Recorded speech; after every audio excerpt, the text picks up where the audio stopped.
여러분은 물건을 살 때 어디로 가시는지요? 뭐 저녁 같은 걸 짓다가 갑자기 필요해서 얼른 동네 나가서 간장 같은 거 한 병 사는 거 말고 며칠 동안 또는 몇 주를 이렇게 벼르다가 장을 보러 가실 때 어디로 가느냐 하는 말이죠. 아마 다들 이마트 같은 대형 매장을 선호할 겁니다. 우리 가까운 곳에 서울로 가면 홈플러스가 있고 또 비산동에 이마트가 있고요. 5분 10분 거리에 백화점이 몇 개나 있고 코스트코가 또 코앞에 자리 잡고 있는 우리 동네는 뭐 쇼핑 천국이라 할 수 있습니다. 왜 이런 대형 매장으로 갈까요? 대형 매장이 소형 매장에 비해서 좋은 품질의 상품을 더 저렴한 가격으로 판매한다고 믿기 때문입니다. 간혹 동네 슈퍼가 세일을 해서 대형 매장보다 쌀 때가 있지만 그 외에는 99.9% 대형 매장이 물건도 싸고 또 우리가 뭘 사기가 더 편합니다.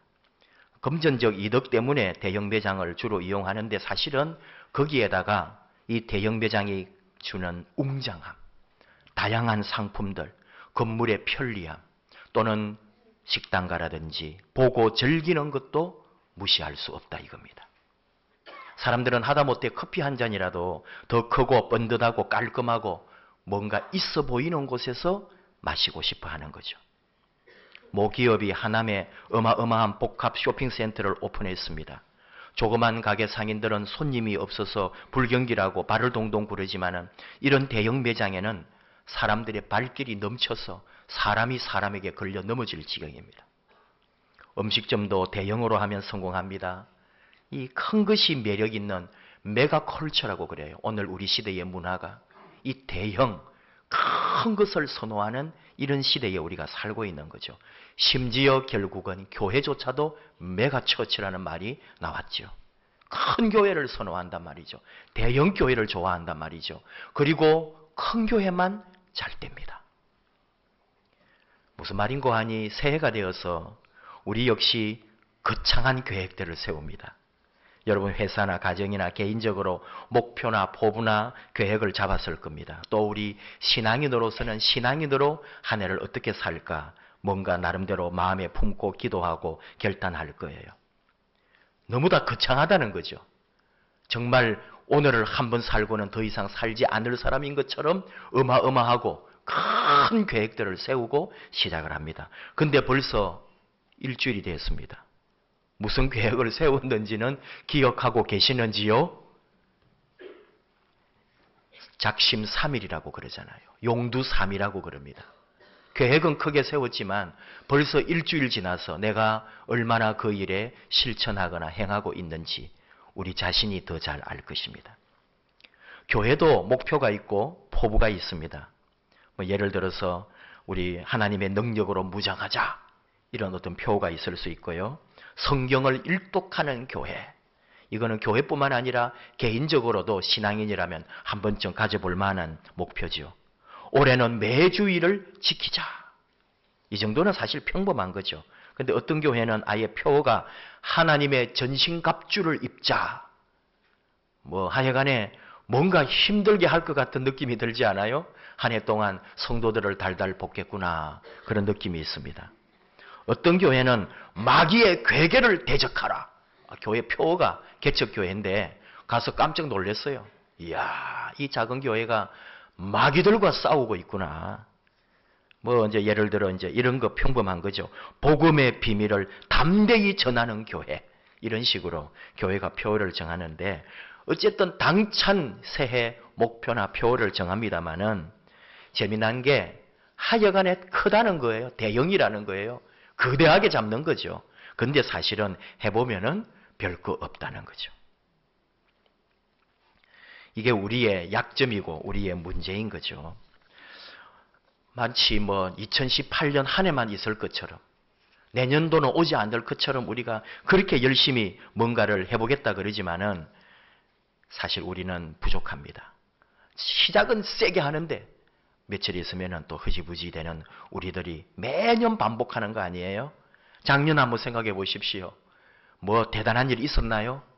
무슨 큰 역사가 일어났나요? 여러분 삶의 기적이 놀라운 변화와 뭐 감격과 내 삶에 뒤집어지는 그런 역사가 있었느냐? 없었다는 거죠. 너무나 소소한 일상이 우리들에게 이어졌습니다. 그래도 여러분, 희망은 좋은 거거든요. 기대하고 소망을 가지고 각오를 새롭게 하는 것은 좋은 거죠. 단지 일상이 얼마나 중요한지를 깨닫지 못한다면 우리의 결심도 포부도 의미 없다는 거죠. 40대 중반이신데요. 어느 분이 직장생활 열심히 하시는데 심근경색 진단을 받았습니다. 그래서 위중하다는 진단에 따라서 수술도 했습니다. 수술이 잘 되었고 퇴원을 했는데 의사가 부탁하고 또 자기 자신도 깨닫는 것이 운동을 해야 된다는 거죠. 이 직장생활 아침 일찍 나가고 밤 늦게 오니까 운동을 할 수가 없는 거 아니에요. 그래서 운동을 하라는데 규칙적으로 운동을 어떻게 해요? 헬스클럽을 끊어도 이게 제대로 갈지도 못하고, 그래서 이 사람이 결국은 어떻게 했느냐. 무슨 일이 있어도 꼭 해야만 하는 하루의 10가지. 이걸 적어놓고는 하루도 빠짐없이 이 생활을 실천하고 있다는 거죠. 예를 들면 이런 거더라고요. 아침에 일어나면 스트레칭하기, 팔굽혀 펴기 하루 100회 이상, 건강 일기 쓰기, 출퇴근 시에 자가용 대신에 이 지하철이나 버스를 이용하기, 그리고 걷기, 이런 거예요. 이게 여러분 뭐 새해가 되고 또는 내가 병을 얻었다고 새로운 각오와 결단을 해가지고 큰 목표를 세우고 그런 게 아니잖아요. 그냥 일상이거든요. 삶에서 할 수 있는 거 5분, 10분, 20분 하는 그 일상이라는 거죠. 그런데 이것을 매일 실천하고 있답니다. 그랬더니 심근경색이 다 그런 것이 내 몸에 나타나지도 않고 모든 치수가 정상이 되는 건강을 회복했다는 거죠. 이게 여러분 우리 삶 아닌가요? 삶의 글이 뭐 매일 무슨 대단한 일이 일어나고 폭풍우가 몰아치고 하나님의 기적이 임하고 그런 게 아닙니다. 우리 삶을 바꾸는 것은 태산을 옮기고 뭐 인공섬을 만들어내고 그런 게 아니라 그저 1년 중 하루 이틀 정도 가슴 뛰는 날도 있고 또 손님을 접대하거나 큰 잔치를 하는 날이 있는가 하면은 대다수의 날들은 그저 아침, 점심, 저녁이 일상이고 매일 그게 그거인 하루가 이어질 수가 있다는 거죠. 어떤 분이 그래요. 심심해 죽겠다고. 나는 왜 이렇게 다른 사람처럼 뭐가 뭐 하지 못하고 나는 왜 이렇게 심심하고 집에 이렇게 갇혀있냐 그런데 그게 복인 줄을 모르는 거 있죠. 그거보다 더 큰 복이 어디 있어요 사실은. 아프지도 않아요. 힘들지도 않아요. 살만해요. 그래야 심심하다면서 이리저리 마실 다니고 그러는데 그게 제일 큰 행복이고 편안함이거든요 사실은. 오늘 하나님께서 선지자를 통해 이슬을 이야기합니다. 우리 교회에 이슬이가 있었어요. 이제는 시집도 가고 아기도 있어서 이슬아 하고 부를 기회가 없어요. 누구 엄마 하고 불러야 돼요. 내가 이스라엘에게 이슬과 같으리니 그가 백합화같이 피겠고 레바논 백향목같이 뿌리가 박힐 것이다. 우리나라 같은 나라는 이슬의 소중함을 모릅니다. 여러분이나 저나 와 이슬이 너무 귀하다. 아침에 이렇게 이슬이 왔으니까 내가 살지. 그런 사람 아무도 없어요. 때가 되면은 비 오고 뭐 강물이 있고 뭐 세상에 나가면은 뭐 물이 뭐 부족한 게 아니니까요. 근데 중동 지역, 그 사막 지역, 팔레스타인 지역은 연간 강수량이 그냥 우리하고는 비교가 안 되죠. 그리고 땅도 이 토양이 물이 스며들어가 버려요. 그래서 저수지를 만들 수가 없다는 거예요. 이 인공 못을 만들어야 되니까 이제 관리하기가 또 힘들어지고. 그러니까 이게 제일 귀한 게 물인데 그 물 대신에 이슬이 그 소중한 역할을 감당하고 있는 거죠. 이집트에 있는 이모 선교사님이 계신데 아직 우리가 후원은 못하지만 이분은 또 우리가 후원해 주기를 바래요. 근데 교단이 좀 달라서 저도 계속 생각 중에 있습니다만은 항상 이분이 한 달에 한 번씩 이 선교 편지는 보내옵니다. 근데 이집트가 선교 금지 국가거든요. 그래서 그 사람들이 다 이메일 같은 걸 검색하기 때문에 교회라든지 목사라든지 이런 말이 들어가면 안 되니까 이분도 지사장님이에요. 그리고 저는 사장님이에요. 그래서 곽 사장님 해가지고 편지를 보냅니다.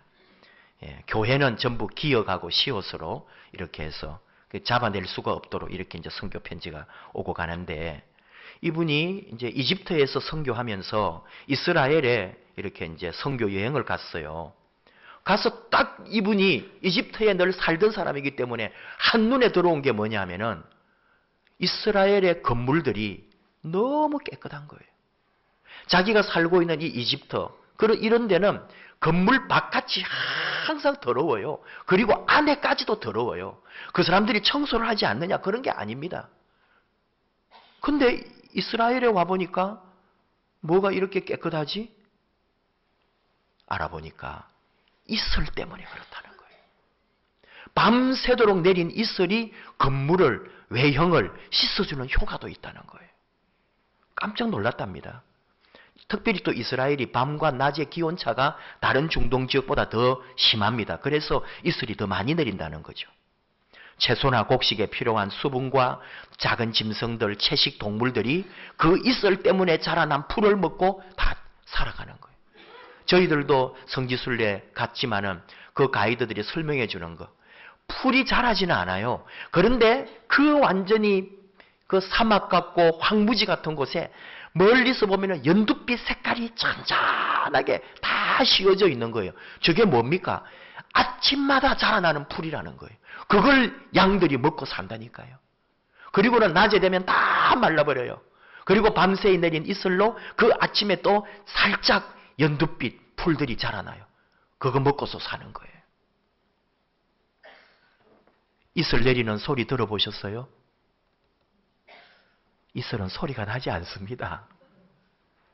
온 세상을 이슬이 뒤덮지만 그 세상을 뒤집는 소리를 하지 않는다고요. 새벽 이슬은 소리 없이 온 세상에 내려 생명을 유지시키고 소성케 하고, 그리고 많은 생물들이 그 힘으로 살게 합니다.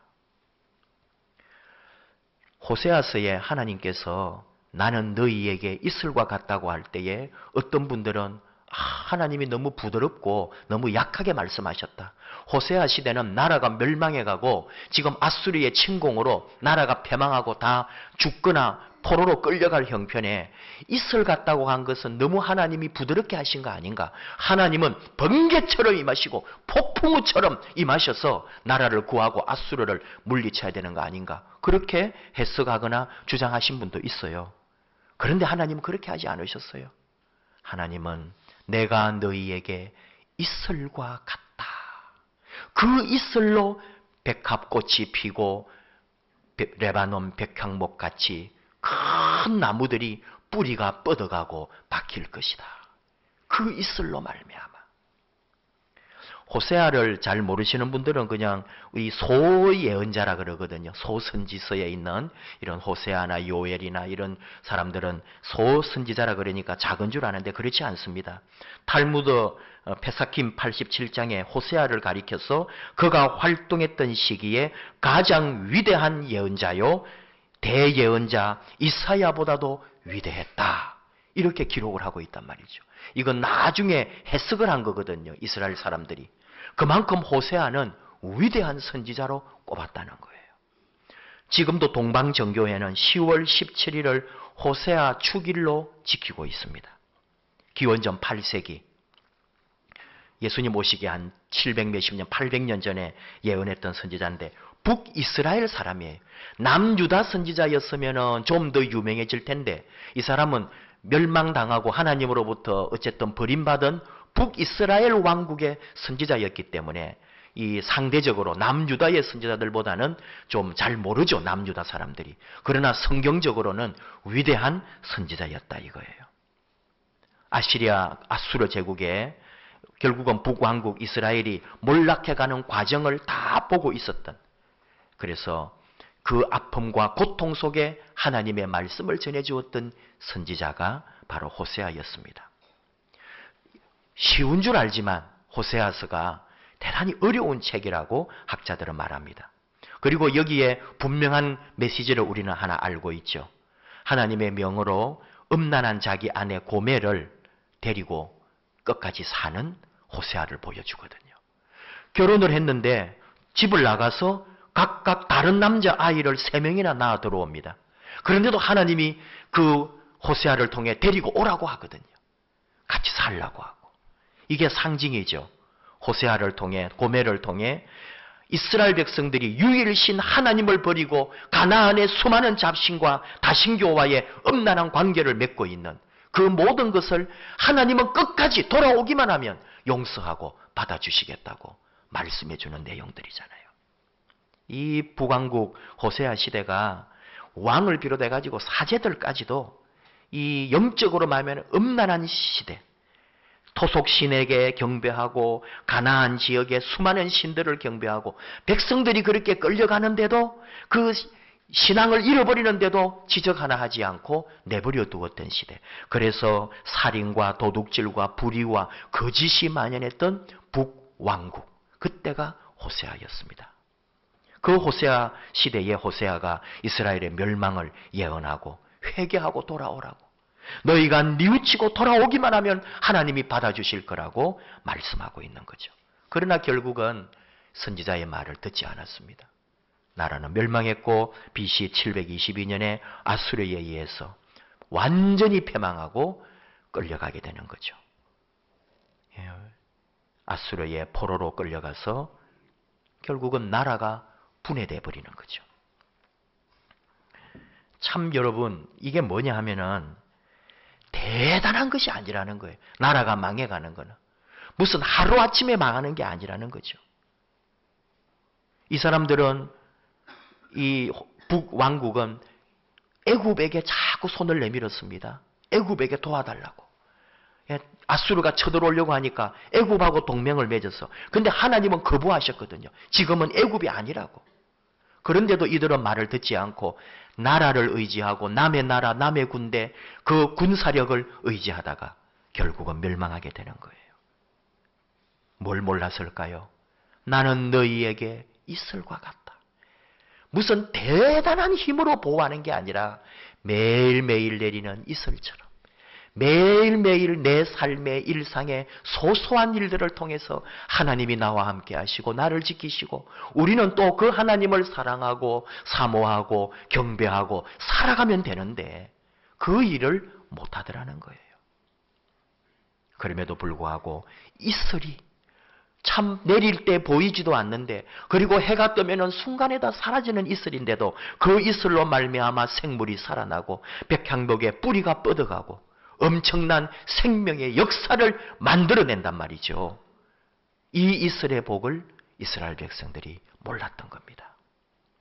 하나님께서 이스라엘 백성들을 광야에서 40년 동안 지키실 때도 뭐 대단한 거 주시지 않았습니다. 매일매일 내리는 만나로 그들을 먹이셨잖아요. 일하지 않는 안식일에만 이틀치를 허용하고 그래서 혹 내가 좀 더 많이 거두어가지고 한 2, 3일 먹을 걸 거두니 그 다음날 그대로 상해버리거든요.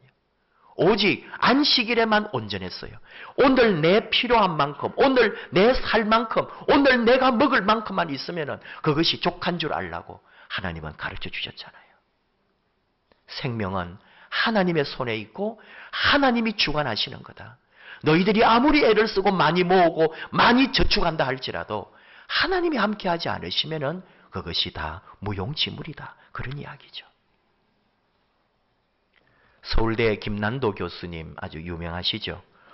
2018년 올해 키워드를 wag the dog라는 말을 썼어요.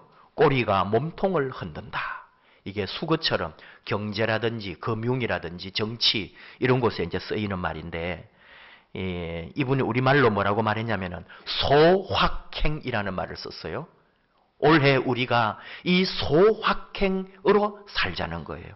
뭔가 했더니 지금 여기에서 소소하게 즐길 수 있는 작지만 확실한 행복.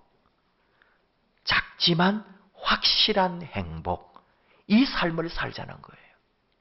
무슨 특별한 성취를 이루고 대단한 것을 만들겠다고 그렇게 미친 듯이 뛰어가는 게 아니라 매일매일 소중한 날이고 순간순간이 귀한 것이고 바로 지금 여기에서 행복을 바라보고 믿음으로 살자는 거죠.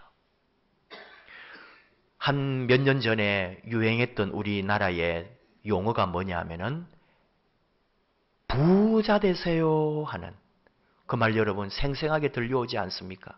그리고 대박 나세요. 이 말이 우리 사회를 이끌어가는 화두였습니다. 사실은 부끄러운 말이었죠. 우리 한국 사회를 너무나 유치하게 만들고 우리 국민들을 천박하게 만드는 말이었어요. 그런데 우리는 그런 말을 썼습니다. 왜? 그런 소망이 있었거든요. 뭔가 대박 나기를 원하고 돈 많이 벌기를 원했어요. 근데 그렇게 됐나요? 되지 않았습니다. 우리가 아무리 그렇게 바라고 되기를 바랬지만 그런 일은 일어나지 않거든요. 다시 말하면은 지금 여기에서 작지만 소중하고 확실한 행복을 누리는 것이 가장 멋진 삶이고 그게 진짜 성공이다. 이 사회를 이끌어가는 지도자가 신앙이 아닙니다. 믿음이 아닙니다. 그냥 이 사회의 교수요, 사람들을 이끌어가고 학생들에게 멘토가 되는 교수님이 하시는 말씀이 그래요. 작지만 확실한 행복을 붙잡고 살자. 우리가 도로 배워야죠. 교회들이 자꾸 거대해지기를 원하고 대형 교회를 원하고 교회도 뭔가 큰 복을 바라고 우리 신앙인들이 내 삶에 필요하지도 않은 어마어마한 것들을 자꾸 욕심내고 꿈꾼다면 그것이 오늘 이 시대에 믿지 않는 사람들보다도 못하다는 거죠.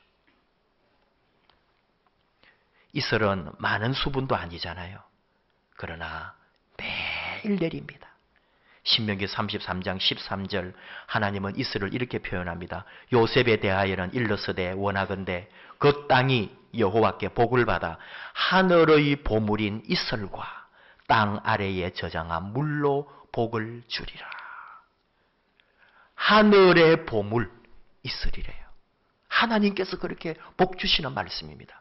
하나님께서 우리에게 보물을 주시는데 그게 뭐냐?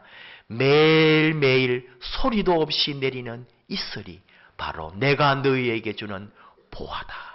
내가 너희에게 주는 보물이 매일매일 너희들 위에 내리는 이슬이다. 그렇게 말씀하시잖아요. 하나님의 은혜는 불처럼 폭포수처럼 임하는 게 아닙니다.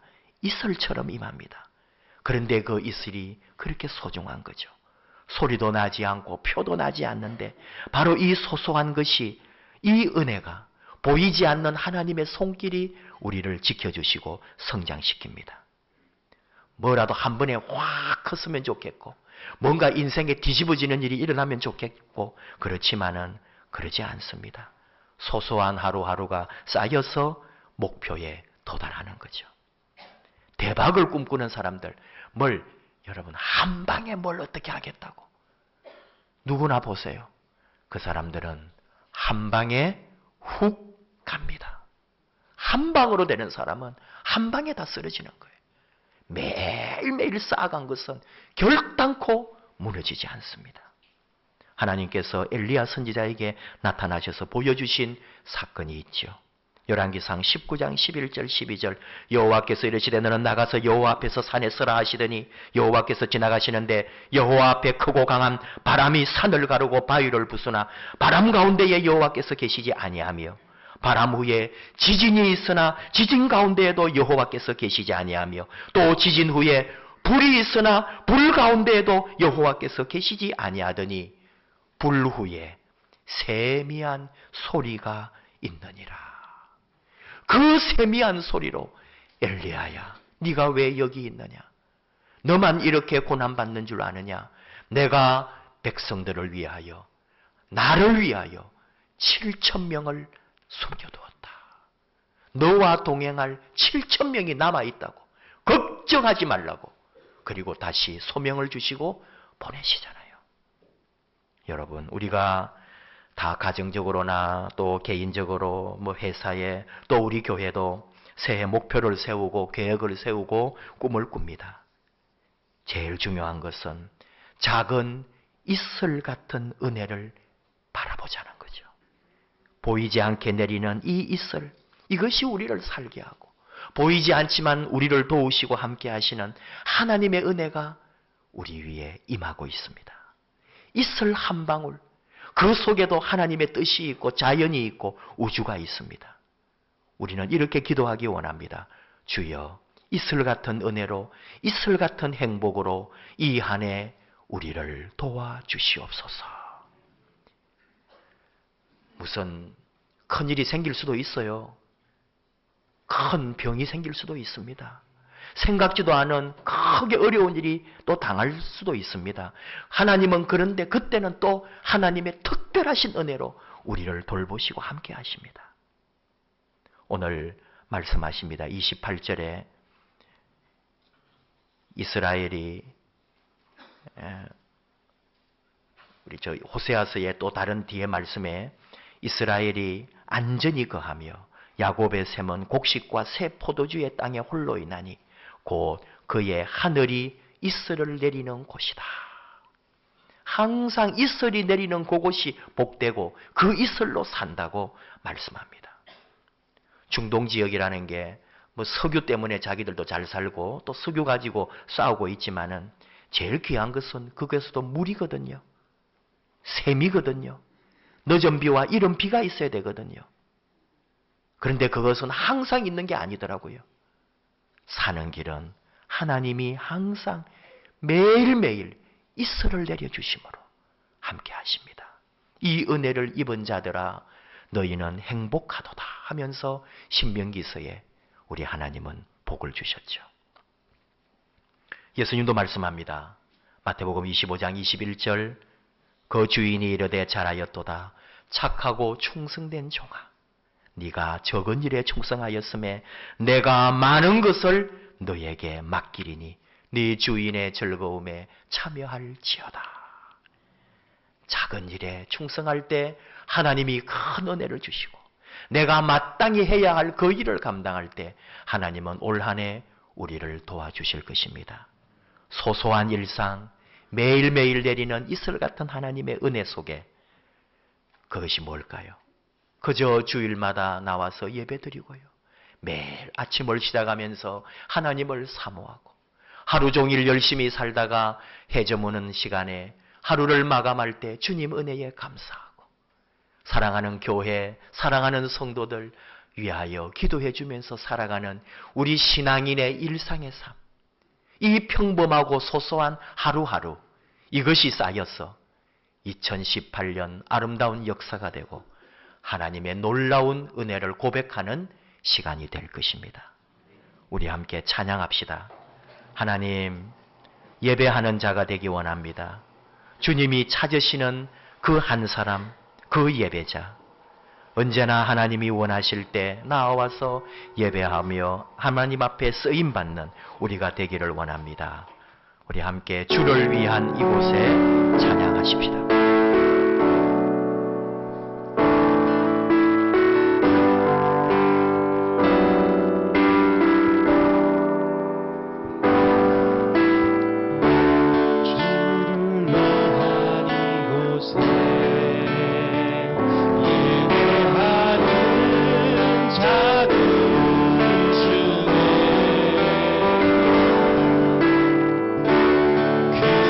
찾는 일 없어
기도합시다. 이렇게 우리 살기 원합니다.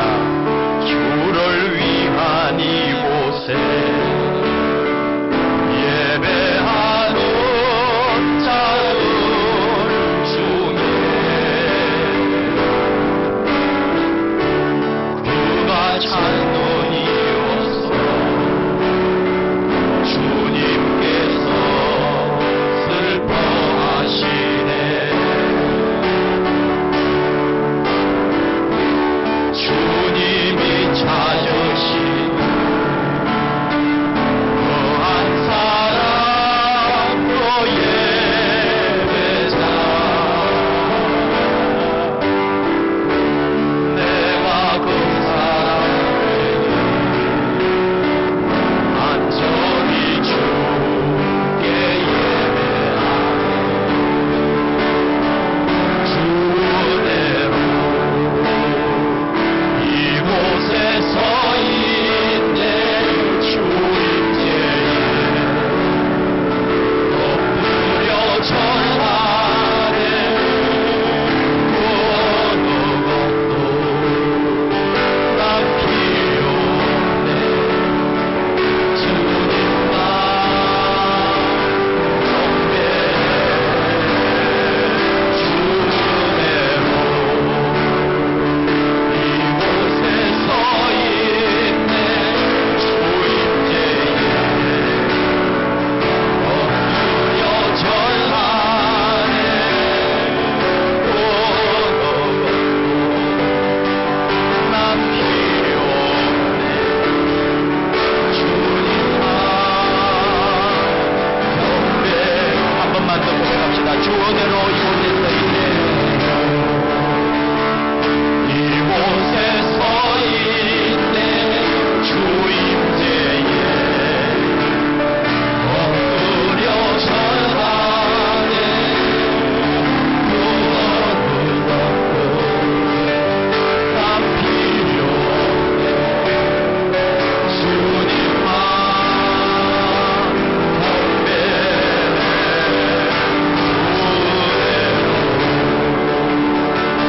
이곳에 서 있네. 주 임재에 엎드려 절하네.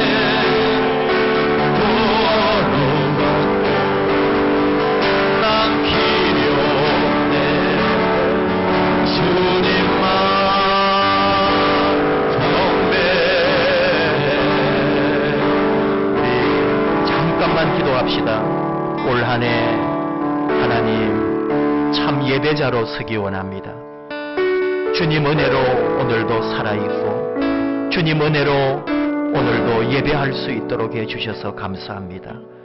올 한 해 세상의 모든 것을 하나님에게 맡깁니다. 우리는 주일마다 예배하며 우리 하나님을 사랑하며 주님이 맡겨주신 이 교회의 귀한 사명 믿음으로 감당하기 원합니다. 매일매일 내리는 이슬 같은 하나님 은혜를 먹고 살기 원합니다. 우리는 그 은혜 받아 우리 하나님 더 사랑하며 매일매일 주님 찬양하며 소소한 일상에 주님 이슬 같은 은혜로 행복을 누리게 하여 주시옵소서. 그 믿음, 그 결단하며 하나님께 나아갑니다. 하나님 감사합니다. 이렇게 우리 사랑하는 귀한 자녀들 아버지 앞에 나와 예배드리고 왔습니다. 잘하니까 착하고 충성된 종 네가 적은 일에 충성하였으므로 많은 것을 받게 하시고 우리 사랑하는 교회 사랑하는 우리 믿음의 자녀들 적은 일에 충성하기 원합니다. 하나님 은혜로 살기 원합니다. 보이지도 않고 소리나지도 않지만 매일매일 내리는 이슬 같은 하나님 은혜와 하나님의 돌보심을 원합니다. 그 하나님의 손길 안에 하나님의 품에 나아가기를 원합니다. 함께 해주시고 우리를 인도해 주시고 주님 은혜로 사는 저희들 인도하여 주시옵소서. 집마다 집자마다 자녀들마다 하고 있는 모든 일을 우리 하나님 함께 해주시고 작은 귀한 것 복된 것이 언제나 우리 삶 안에 넘치게 하여 주시옵소서. 은혜로 살기 원합니다. 하나님 감사합니다. 우리는 좀 더 거창하고 좀 더 대단하고 더 놀라운 일을 꿈꿀 때가 많지만 하나님은 이슬 같은 분이심을 압니다. 매일매일 소리 없이 우리를 돌보시고 우리에게 좋은 것으로 채워주시고 그 귀한 사랑의 손으로 우리를 보호하시며 우리 가정을 지키시며 이 나라와 민족을 인도하심을 믿습니다. 우리 일터를, 우리 직장을, 우리 생업을 하나님께서 매일매일 돌보시는 줄을 믿습니다. 아버지 하나님 감사합니다. 바로 그 은혜를, 이슬 같은 하나님 은혜를 누리고 그 은혜 가운데 살며 우리 역시 작은 일 하나에 충성을 다하고 작은 것 하나에도 최선을 다하여 주님을 사랑하고 섬기며 우리에게 맡겨주신 이 땅의 일들도 바로 그 믿음으로 감당하는 저희들 되게 하여 주시옵소서. 올 한 해 아버지 손에 다 맡깁니다. 아버지 매일매일 우리를 지켜주시고 매일매일 우리와 동행해 주시며 매일 이슬 같은 복을 내려 주시옵소서.